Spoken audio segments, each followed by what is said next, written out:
Mark, not Mark. Hi guys, Mark not Mark here. As you can see, it's PAX 20. Yeah, no, I'm not good with words. I haven't had coffee yet, so we're gonna try this again. It's PAXwest 2023, and I'm here with the devs and the creative minds behind Girl Genius. So why don't you guys go ahead and introduce yourselves? Well, hello, my name is Kenny. I'm the lead developer for this video game. I'm from Norway, so we're Rain Games based off in Bergen, Norway. Far away from home. Hi, I'm Phil Folio. Oh, I see. And I'm Kaya Folio. I thought you were going to go, and then I would go. Oh, okay. Well. And we are the writers and artists on Girl Genius. Now, from what I understand, this has been a project that has been going for about 30 years now. Oh no, 20. Well, 20? Oh, 30? Oh golly, I guess it is. Oh, what are you doing to me? Yes. Oh, we started working on the project in 1993. We didn't start bringing it out as a comic until 1999. You said you started in 93. Yeah. I was born in 94. Yeah. Oh my goodness, happy birthday. Wow. Yeah, I You feel have old. never lived in a world without Girl Genius. Oh man, trust me, I'm going to be doing some heavy lore diving. I love my comics. Ah, Well, I hope you enjoy it. yeah. For each of you, what brought the inspiration for this? Honestly, For the comic or for the game? a little bit of both. So let's right. let's start with the comic. All right. Well, long ago, back in the day, let's see. I like mad scientists. Everybody has their favorite. Oh, I'm supposed to be talking to you. Hello. No, you're fine. You're fine. You can keep. I don't exist. Don't worry about me. Everyone has their favorite movie monsters. I like mad scientists. Fair enough. At the time, the big popular one was vampires, and probably always will be. But I like my crazy scientists. So I had mad scientists on the brain at the time. Phil here was finishing up his other comics. Now, Phil used to do What's New with Phil and Dixie for Dragon Magazine. It was like a joke strip. Somebody recently said, "Oh God, it's nothing but dad jokes," and I had to go look up what a dad joke was because I didn't know the term, but now I do. And yes, and I'm sorry, it just is. It is. It's all terrible Shaggy Dog jokes. But Phil was finishing up some What's New for the Duelist magazine, which was the Wizards of the Coast magazine. He finished up his science fiction adventure, Buck Godot Zap Gun for Hire. Finished up his naughty comic, Xenophile. And he said, he was like, well, what should I do next? I mean, should I do this or that? And one of our friends said, well, why don't you do something new? You know, why don't you just come up with something completely new? Don't go back to one of your existing IPs. Do something new. And What a weird idea. what a weird idea, right? It was strange. Because, I mean, thinking out the box is essentially what a mad scientist does anyway. Well, That's one would very think. true. And since we had a lot of mad science stuff going around the office at the time, Phil went off to, I think it was the convention that later became Emerald City. Probably. It was a tiny little convention in a little shoebox, and he went off to that, and he came home and he had 2 drawings of Agatha. One was just a headshot, and it said something like, "If you're so smart, why aren't you rich?" And she said, "I'm working on it." And the other was the full drawing of her, and it said "Girl Genius." And at that time, it was more of a a near future kind of adventure thing, and it just, I don't know, it wasn't quite working. Wasn't coming together. Wasn't feeling right. Yeah. And I was going through all your files, and I was finding all these things that had Victorian cats in top, with walking sticks and top hats and airships. So a Victorian steampunk kind of thing. Yes, although we didn't know the word steampunk. At that time, yeah. So Kaya was like, gosh, why don't you do more stuff like this? And I was like, nobody does stuff like this. And we were like, nobody does stuff like this. Which turned out to not be true at all. But as far as we knew. As far as we knew. But it was still something new and branching out, and that's Yeah. really creative. And I most definitely want to dive into this because, like, as you've told me, like, this was based off of their comic. Oh yes. And as soon as I saw this, I was just in love with the aesthetic. I love the art design and everything. So please tell me a little bit about the game. Right.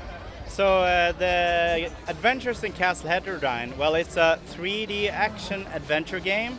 So we put it in the similarity box of Ratchet and Clank and the old school 3D Zelda titles. That's for the gameplay, right? Mm-hmm. And our studio, Rain Games, we're known for a title called Teslagrad, which is also in the steampunk fantasy aesthetics. Okay. Yeah. Okay. How long have you guys been working on this game? Oh, this game we've been working on for 3 years. So it came out of a Kickstarter campaign back in 2020.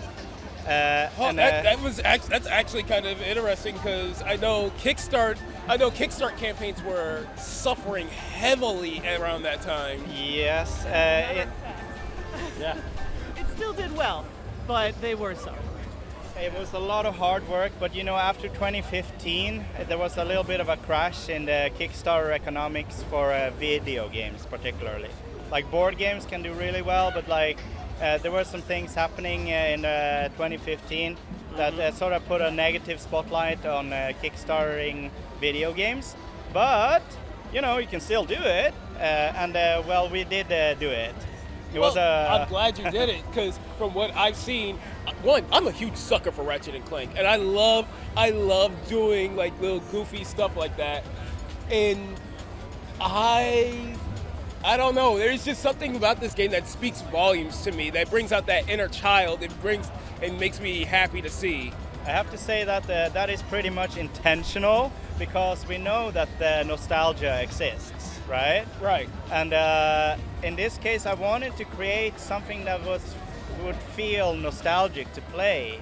Because Girl Genius has also been around for so long, right? Right. So many people have actually grown up with the series.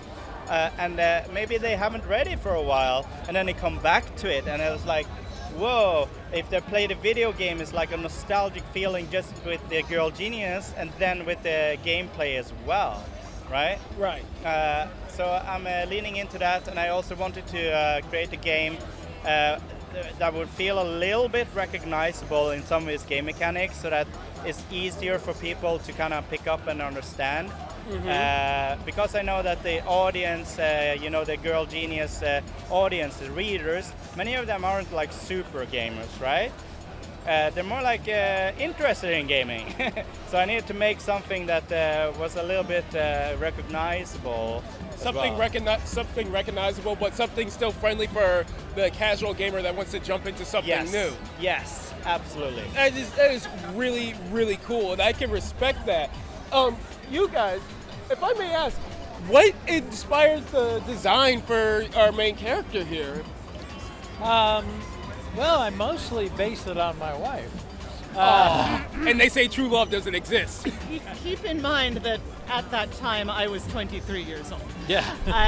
So, And you age like fine wine. aren't you nice? Aren't you nice? He is nice. Yeah.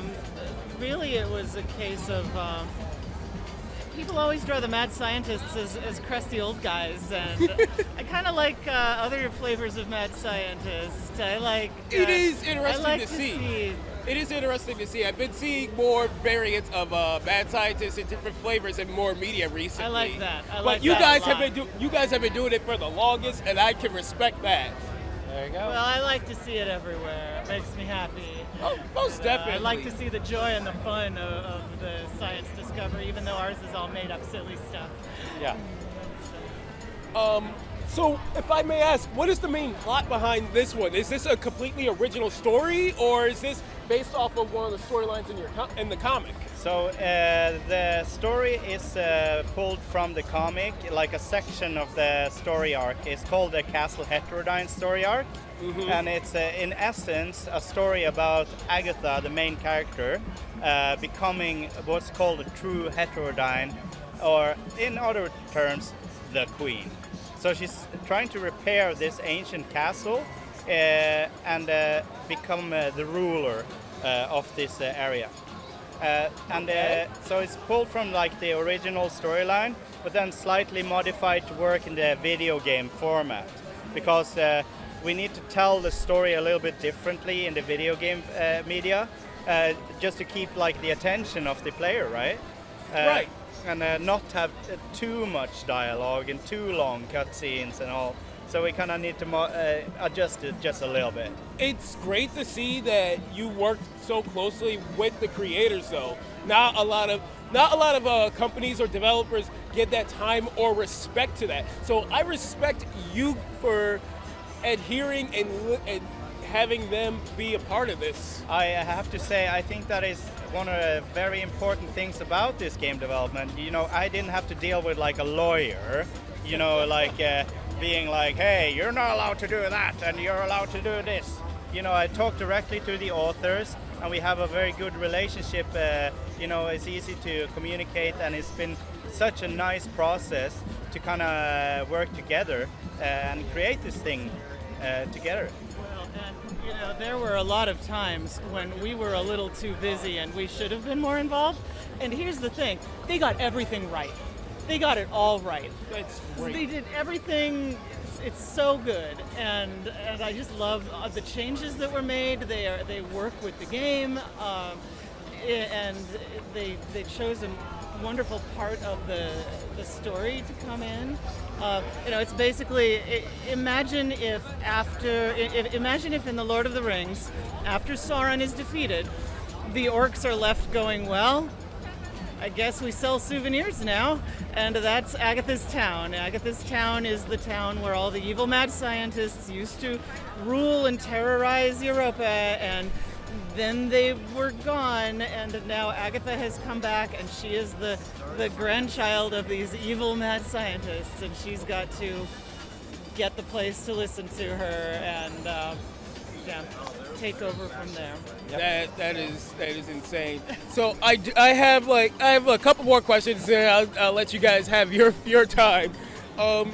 First off, because me being the comic lover I am, I know that whenever I see a movie or like any type of media adaptation, there's always like an arc or a part I get really hyped to see animated or done. Are there any parts that you guys are just excited for players to come see?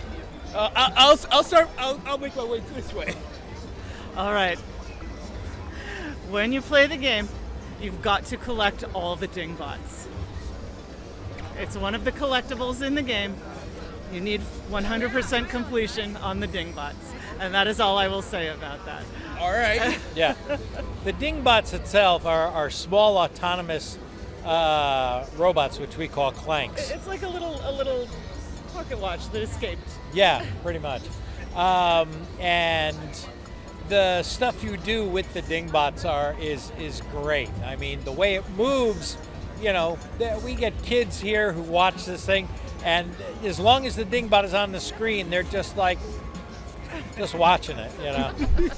You know, so, you know. What's one thing that you're looking forward to for players to come see? Oh, I have some pretty neat secrets going on in the game, Kaya picked up on one of them where you have to collect certain or find hidden things in the castle.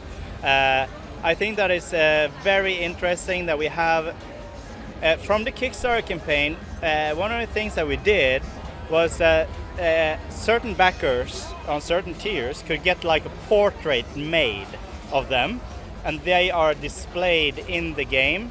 That is so cool and so great to see. Yeah, and see, it feels like it's in the world. It's not like breaking the fourth wall sort of feature. It's like they are portraits that feel like they are supposed to be in the Castle Heterodyne. And I'm really looking forward to having people kind of find all of these paintings and getting a final reward for finding all of them. There's a lot of discovery and finding secrets and things in the game. Also, there are some very secret things that I won't even tell you. Fair enough. I gotta find out for myself.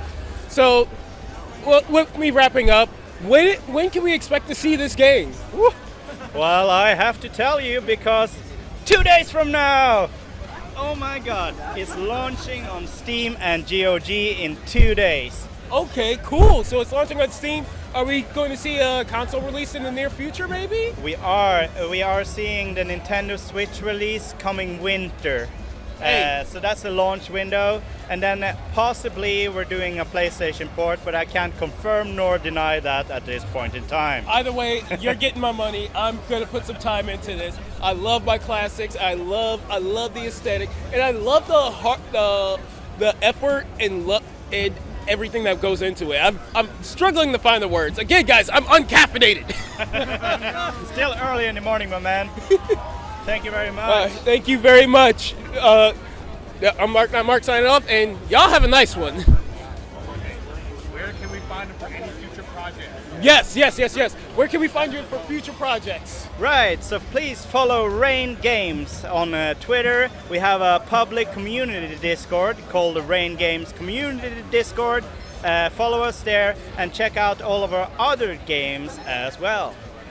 All right, and Where can we find our stories? And where can we find your stories? Well, let's see. Girl Genius, it's a webcomic, so just Google girlgeniusonline.com. We're like right there. You can read the whole story online for free. We update Monday, Wednesday, Friday, again at girlgeniusonline.com. And you can buy books from our own online shop. You can buy them from Amazon.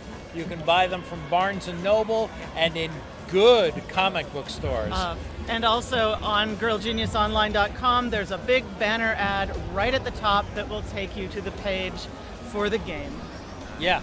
I want y'all to think about this real quick. It's still an ongoing comic. You have a lot of reading to do. I want to say one more thing on that, because we have a little bit of a bonus feature going on in the game. The player can read all of the graphic novels in the game. Like, it's an actual feature in the game, and you read them as a comic reader in the game. It's a super cool feature. That is really cool. Last thing I'll ask is, what's the price range we're looking at here? So the game will be $29.99. So it's a full-length game for $30. Y'all, this is quality. There you go, my man. That's the introduction picture. Yeah. So I'm Mark, not Mark. My name is Kenny from Rain Games. I'm sorry. Phil Folio. Kaya Folio. And this has been the interview for Girl Genius. Y'all have a nice one.